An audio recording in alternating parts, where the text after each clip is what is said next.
This has got the Fix It Guide. Today we're dealing with a Viking professional oven that is not heating up correctly, it's not igniting or not cooking evenly. So this one is an example of one that is working. When you set it for heat, you should be able to look down underneath the oven door and see two flames, two igniters that fire up in about 60 seconds, and then two nice blue flames. So that would be an oven that's working correctly. And with this oven, we noticed that wasn't working quite right. Here's an example of an igniter that is working. As soon as you get a call for heat, it starts to glow bright. Here's the one on the left, is an old one that is not working and it just doesn't quite fire up. The one on the right ignites with gas burning. The one on the left took another 20 minutes before it ignited. So that's the case. It's important to replace it with an igniter. Here's a generic igniter that works for this model and is also pretty cheap. You can get on Amazon. We'll make sure we unplug it or turn off the power at the breaker box. And then we're just going to pull the door straight off. We pull it off at about 45 degrees and then lift up and the door comes out. We're going to remove this bottom panel by removing two Phillips head screws, one on the left, one on the right, so we can get to the wires that hook up to the igniter. So on this model there's two igniters, and if you have uneven baking, it could be that one of them is not working correctly. And if nothing lights up, then you have to replace both of them. So we're going to take out these racks, I'm going to lift this up and then pull it out at the top. Probably wisest to replace both igniters while you're in there because it takes a little bit of time to get to where you can replace the igniter, so it's good just to do them both at the same time. We're going to pull up on the one on the right and then pull it out at the top. And now we'll be able to lift the bottom panel off with the heat deflector. Kind of heavy, so take your time. Pull that off and then you'll have good access to get to both igniters. So we're pulling the bottom panel out of the way, and there's the igniter on the left and the igniter on the right, and they're just held in by some Phillips head screws.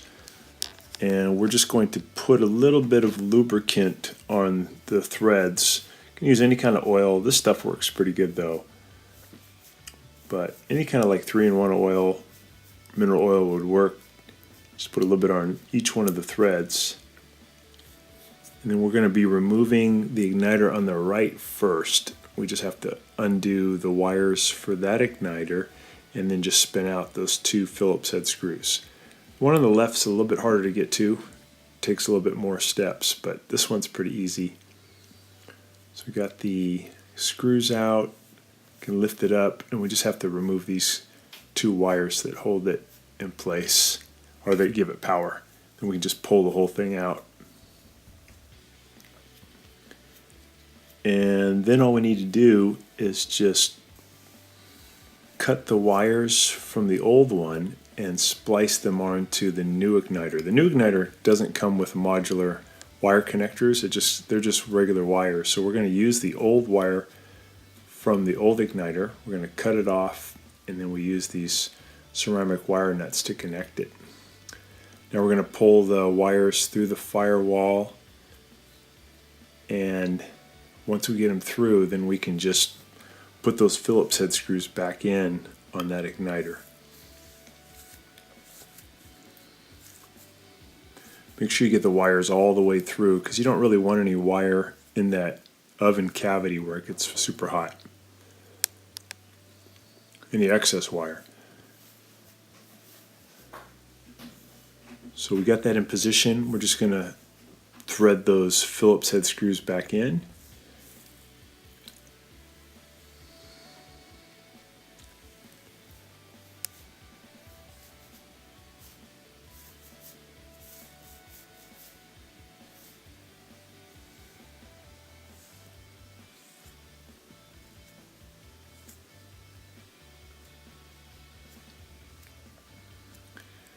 And then we'll tighten them down, and then we'll reconnect the two wires that bring power to the igniter. It's really good to do these one at a time so you don't get the wires mixed up. So just one igniter, replace it, and then do the other igniter. So we got the wires hooked back up. We turn it on, and then within a few seconds you should get the glow, should get brighter and brighter, and eventually almost white hot, and then you should get ignition. The one on the left is still the old one, so we can see it's kind of anemic, not doing much, and that's why you get this kind of uneven heating of the oven. So there's the one on the right working good. So now we're going to replace the one on the left, but to do it we're going to remove the burner tube. We have to remove a couple of screws here. They're just Phillips head screws. So we'll just spin those out, and that's going to loosen a bracket that holds in the burner tube or venturi. There's a few more screws on the other side of the burner tube that we'll also remove. And then the bracket just comes right off. Just pull it towards you. Comes off that pin. And we got those two loosened, so just going to remove those screws.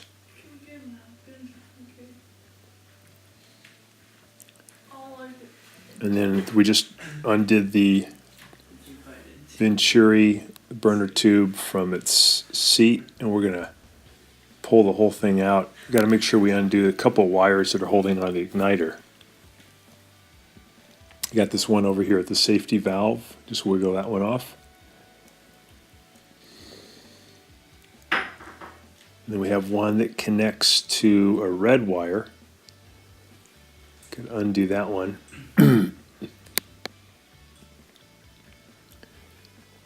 And then you can pull the whole assembly out.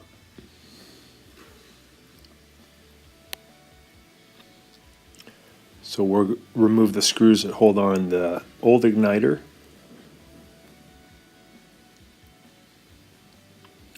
And we can separate that from the burner tube. And we're going to get the new igniter. Here's the new and the old one together. We're going to cut the wires from the old one and then splice them onto the new igniter, just like we did on the first igniter. So just cut those.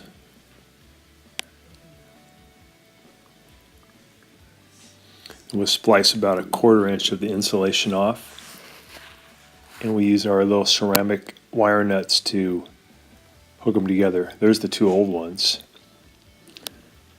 So we wrap the wires together and then put on the ceramic wire nut as tight as possible.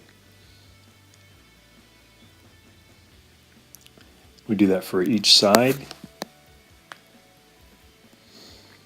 And now we hooked the igniter back onto the burner tube. And we're going to feed the burner tube back through the firewall. We'll also pull the wires back through. And then we'll put the tube through. We'll get it seated back onto where the gas comes in. I can just remove some of the dirt that got in there. Put that back on, and we just got to hook up the Phillips head screws that hold the tube in place, and then hook up the wires, and then we can take it for a test. So now we have the bracket in the back in position. We're going to just put those screws back in, two Phillips head screws. It is possible to change the igniter without removing this left burner tube, but it's just hard to get to one of the screws, so this probably is an easier way to do it. So tighten those down.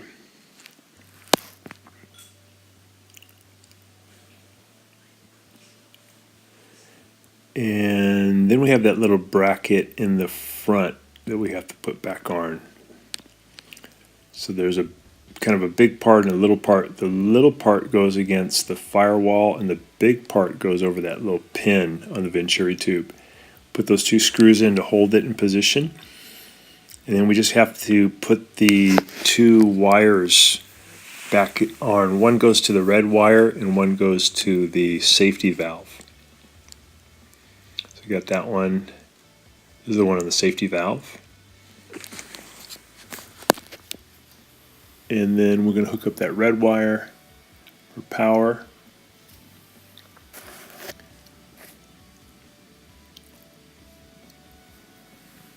We're just going to tuck away the wires, just kind of get them out of the way.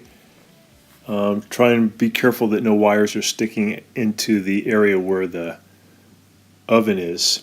And we're going to test it out now. We set it for 350, and then just within a few seconds we see both igniters glowing at the same time, and then we'll see them ignite at about the same time. So now you have a nice even heating, and the bake work really well. This lasts maybe another 7 to 8 years. It's a nice flame. And you're all set. Next thing is just to put it back together. So get the thumbs up. So we put the bottom plate back on. I have to lift it up in the back a little bit to be able to seat it all the way in where I want it. There we go.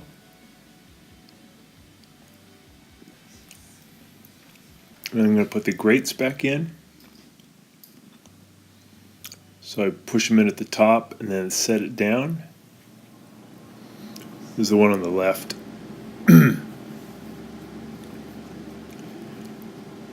This bottom plate was a little warped, probably got warped during the self-cleaning cycle, so I have to kind of push down hard to get it to be flat, but that's okay. That's pretty common.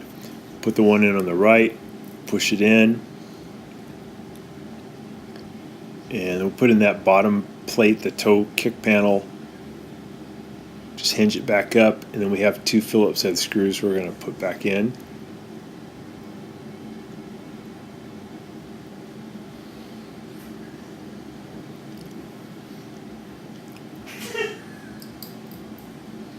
Tighten those up.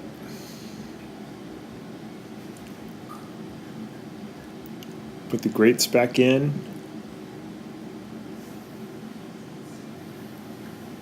And we want to slide the door back on, but we want to get the little hinge things to be out where it makes it easier to slide on.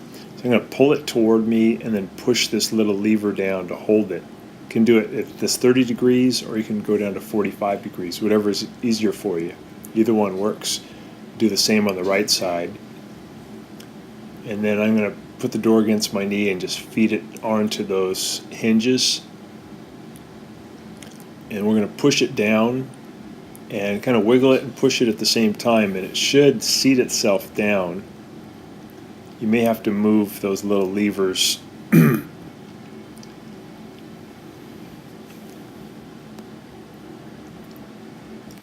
So the oven door's moving really good. It's closing correctly. We'll set our temperature, and then again we can see at the bottom of the door we can see 2 good flames, so we know that it's back working great again. And this is a great oven that'll last for many years. Just these igniters go out now and then, and pretty easy to replace.